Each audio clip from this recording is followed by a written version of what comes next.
24 ঘন্টার ব্যবধানে বাংলাদেশ দল ছেড়ে আইপিএলের মাঠে নামলেন মুস্তাফিজুর রহমান। শুরুর 2 ওভারেই বল হাতে বুঝিয়ে দিলেন নিজের শক্তিমত্তা। আগে ব্যাট করে রাহুলের সেঞ্চুরির পর বড় পুঁজি পায় তার দল দিল্লি ক্যাপিটালস। জবাবে গুজরাট টাইটান্সের 2 ওপেনার মিলে গড়েন বিশাল পার্টনারশিপ।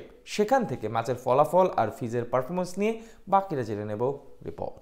আগের দিন বাংলাদেশকে জিতিয়েছেন দুর্দান্ত বোলিং করে। 24 ঘন্টার ব্যবধানে আজ আইপিএলে দিল্লি ক্যাপিটালসের হয়ে মাঠে নামেন মুস্তাফিজুর রহমান। কাটার মাস্টারের যোগ দেওয়ার দিন টস হেরে ব্যাটিং করতে নেমে শুরুতেই বিপদে পড়ে দিল্লি ক্যাপিটালস। চতুর্থ ওভারে 10 বল থেকে মাত্র 10 রান করে আরশাদ খানের শিকার বনে প্যাভিলিয়নে ফিরেন Protea batter Faf du Plessis. শুরুর ধাক্কা অবশ্য বেশ ভালোভাবে সামলে নেন ওপেনার লোকেশ রাহুল এবং 3 নম্বরে ব্যাট করতে আসা অভিষেক পুরেল।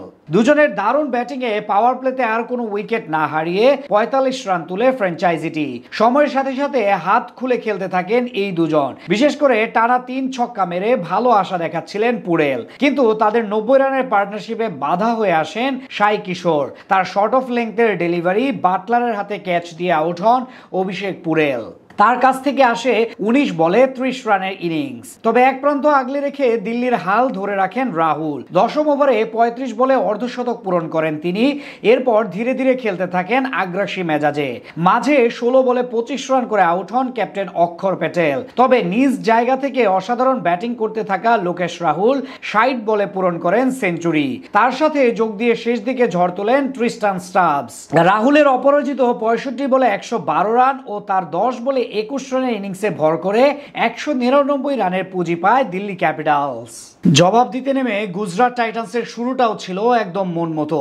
2 ওপেনার সাই সুদর্শন এবং ক্যাপ্টেন শুভমান গিল মিলে প্রথম থেকে দারুণভাবে সামলাতে থাকেন দিল্লির বোলারদের। ইনিংসের চতুর্থ ওভারে প্রথম বল করতে আসেন টাইগার পেসার মুস্তাফিজুর রহমান। সেখানে 2 ডট বল সহ মাত্র 6 রান খরচ করে যান তিনি।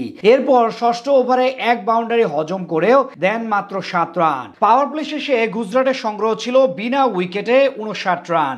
সময়ের সাথে সাথে আরো বেশি আগ্রাসী হতে থাকেন 2 ওপেনার। নবম ওভারে মাত্র 30 বলে অর্ধশতক পূরণ করেন সুদর্শন। শেষ 10 ওভারে তাদের দরকার ছিল 107 রান। সেখান থেকে নিজেদের অ্যাপ্রোচ বজায় রেখে ধীরে সুস্থে এগিয়ে যেতে থাকেন শুভমান গিল এবং সাই সুদর্শন। 16তম ওভারে আরো একবার বোলিং করতে আসেন মুস্তাফিজুর রহমান। এই যাত্রায় কিছুটা খরুচে ছিলেন তিনি। প্রথম 2 বলেই 2টি বাউন্ডারি হজম করেন সুদর্শনের বিপক্ষে।